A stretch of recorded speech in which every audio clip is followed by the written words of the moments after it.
Shalom and welcome to my video blog about Parshat Pekudei. This Shabbat, in addition to being the first Shabbat of the second month of Adar, Purim is in less than 2 weeks, it's also Shabbat Chazak, because Pekudei is the final Parsha of the book of Shemot, of Exodus. Chazak, Chazak, Venit Chazek. Be strong, and may we be strengthened. Now in the song Secret Agent Man, Johnny Rivers sings, "They've given you a number and taken away your name." Something similar to that.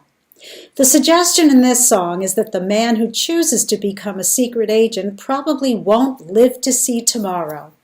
He's dispensable, interchangeable with another nameless agent. Numbers identify us everywhere. We take one at the deli counter in the DMV, and we make sure that we protect important numbers like on our Social Security and credit cards. Now, on the positive side, I've never heard anyone mispronounce a number, but have heard just about every conceivable attempt at my last name. That said, our names are what makes us who we are. Whether they indicate a profession of an ancestor, the name of the town our grandparents came from, or names that we've given ourselves.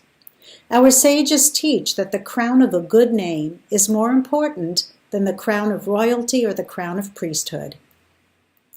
When we begin reading this week's Torah portion, Pekudei means records, an accounting is taken of the gold, silver, and copper.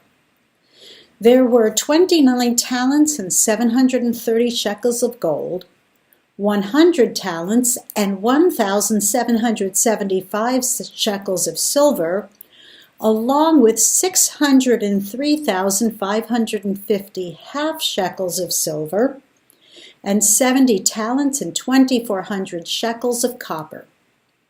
Now, other than the 600,000 half shekels, the rest were the donations to the building of the portable sanctuary, the Mishkan, in the wilderness.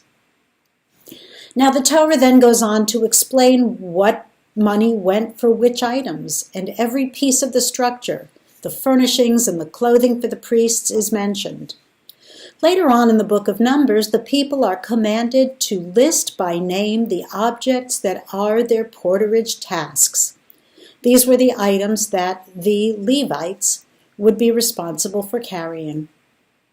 Our commentator Seforno ties that into this week's focus on Numbers and says, the meaning of the line is that each and every one of these items was important enough to be known by its specific name.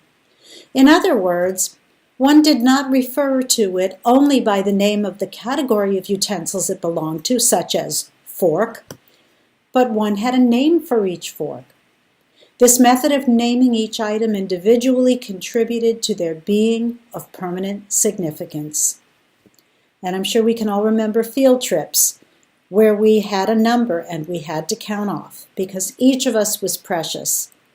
And the teachers, even though they may have wanted to leave a couple of people behind, always wanted to make sure that everyone was present and accounted for. Each of us has a name, and even though we're part of various larger and larger groups and communities, our personal uniqueness is what makes those entities whole and holy. I wish you a Shabbat Shalom and a Chodesh Tov.